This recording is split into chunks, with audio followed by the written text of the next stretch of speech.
Hello, you guys. Welcome back to my channel. My name is Najwa. I am so happy you're here. If you are new to this channel, please do me a favor. Hit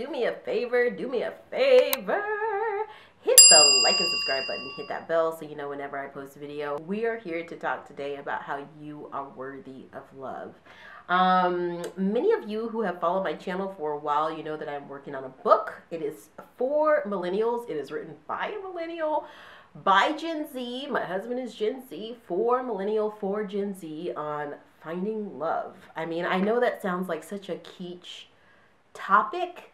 I know that sounds like such a sort of cheesy topic. But I just feel like I know this is gonna sound really depressing, but I feel like getting married was like a very, very big deal for me and my husband. You know, being from the generations that we're from and being from the group of people, young people, who have lived through what we've lived through. I mean, I know that sounds like it's not a big deal. People get married all the time, right?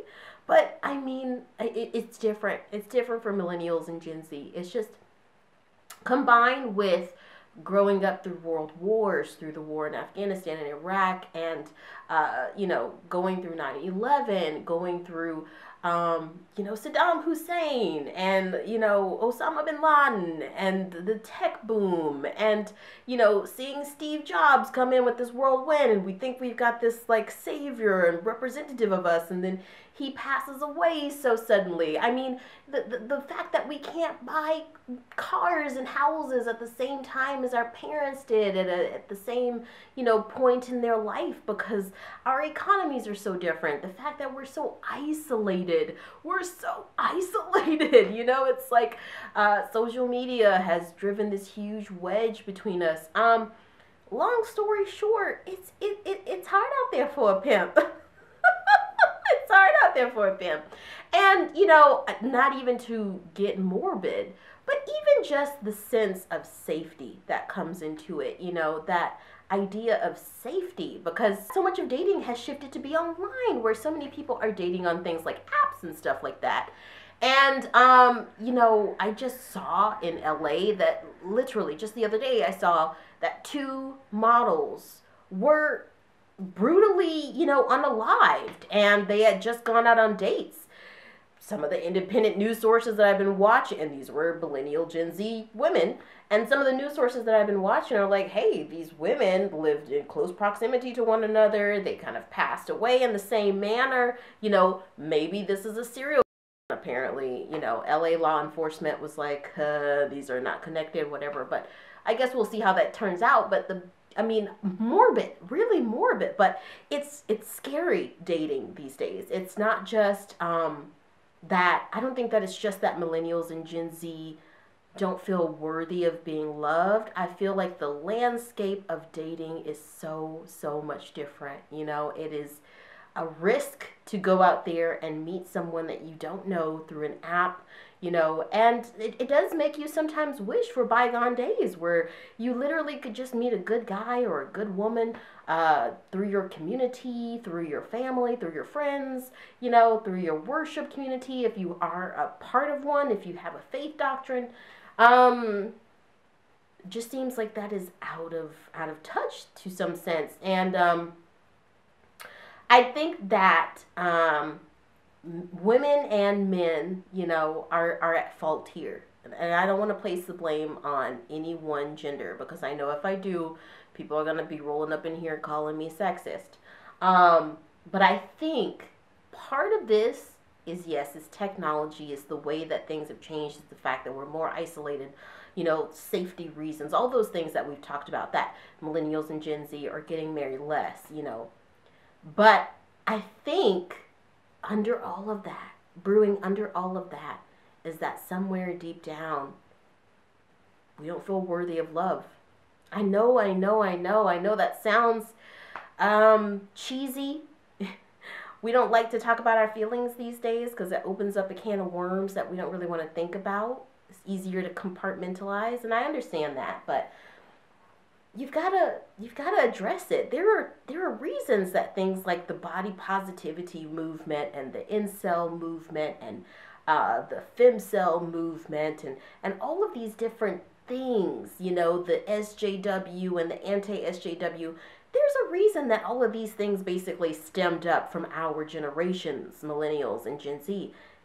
Maybe it's not just because we like to be sarcastic and, you know, post Tumblr memes and you know, post reels on TikTok. Maybe that's not, maybe that's just at the surface. But maybe behind that is that we don't feel worthy of love.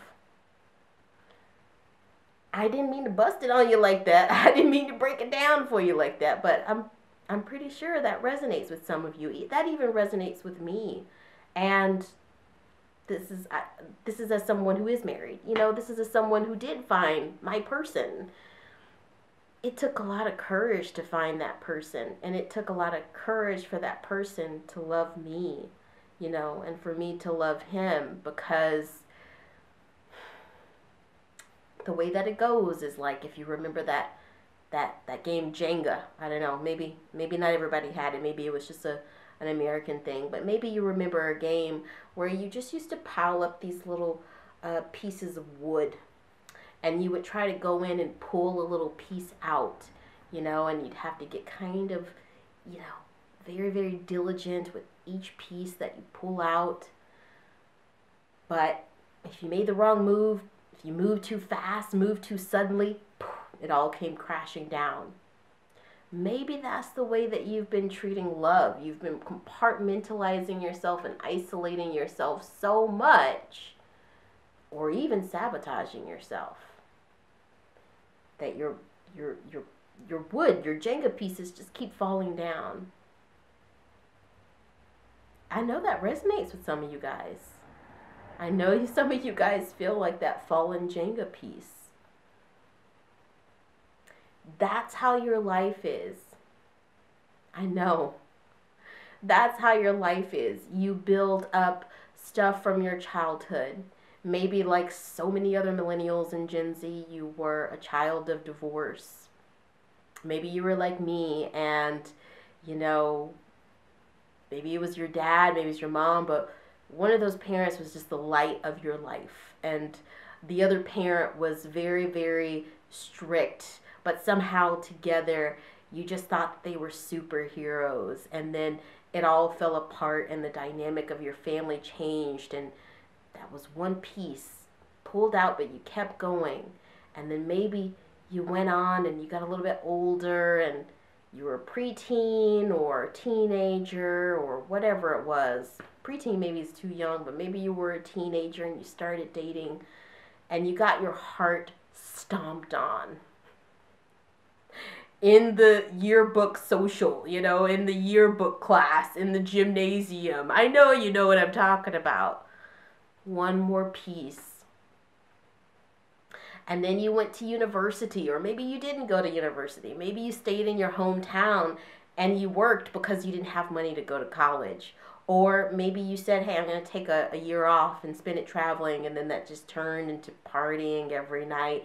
And you just tailspinned into these little situationships over and over and over and over again with people who you knew didn't have anything for you. There was nothing for you there.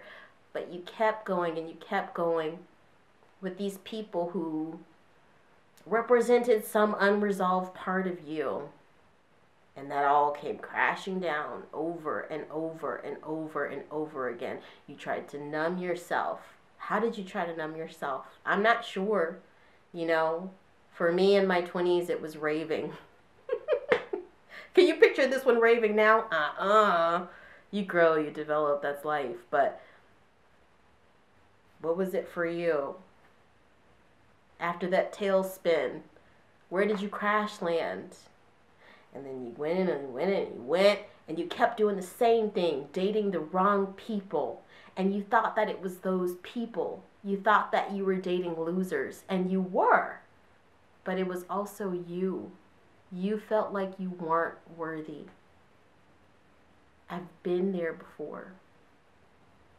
My husband's been there before. I don't want to place that says, hey, it can happen for you, but it can. My husband and I'm 32, my husband's 29, and we met on a dating app like most millennials and Gen Z does these days. Like they do these days. And we had both resolved ourselves to never finding love. We had both absolutely given up. And then we found our person. It's what happens when you finally settle with, this is me and I'm gonna love who this is. Scars, wounds, all of it. You know, if you need to, go listen to some old Sarah Bareilles music, you know? Like, the world, you might have tried to please all of these different entities for so long. You might have tried to please your mom, your dad, your coach, your stepdad, your stepmom, your sister, your brother, your cousin, your best friend. And you went on so long trying to please everybody. And then you went and tried to please situationship over here, situationship over there, boyfriend over there, this guy over here, this woman over there. Tried to please everyone, tried to fit in, tried to seem normal, you know, tried to get people to like you. And then in the midst of that, you lost yourself. I guarantee you, the minute that you realize that you are beautiful, if you're watching this channel, I want you to know that you are beautiful, that you are worthy. There is someone out there for everyone. You just cannot give up. You cannot give up on yourself. You cannot give up on others. Right now, we live in a time where we make it very easy to give up on others, to give up on ourselves. You are worthy of love. At the very least that you can do is love yourself. The minute that you start doing that you start loving yourself, and you put aside, I need this love because I just need someone next to me, or I need this love for someone to replace dad or replace mom, or I need this love for someone to take care of me, or I need this love to be less bored. I need someone to make me stand still. I need someone to make me less conservative, or I need someone to make me more conservative. The minute you stop doing that, and you open yourself up to loving you, to realizing that you are worthy of love. I don't care what you look like. I don't care what you look like. There is always room for improvement, for growth. Take pride in who you are. Take pride in what you present to the world.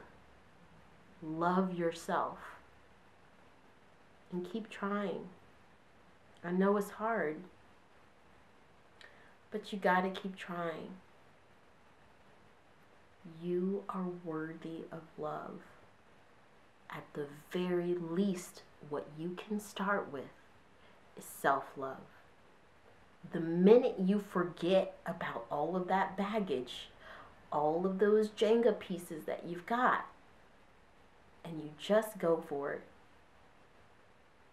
you love yourself and you go for it, you stop trying to please other people, you'll be surprised what happens. We'll talk about this some more. I want to know what you guys think. Let me know in the comments, respectfully please. And if you're new to this channel, please do me a favor, hit the like and subscribe button. I want you to join the conversation. I want you to be here. Please hit the subscribe button, hit that bell so you know whenever I post a video. We talk about all sorts of things here. We talk about what's going on in our world, in our larger world, okay, across the globe, in pop culture, in news, stuff with motivation, stuff to help you regain your confidence in yourself. I want you here. So hit that subscribe button, hit that bell, and I'll see you guys next time.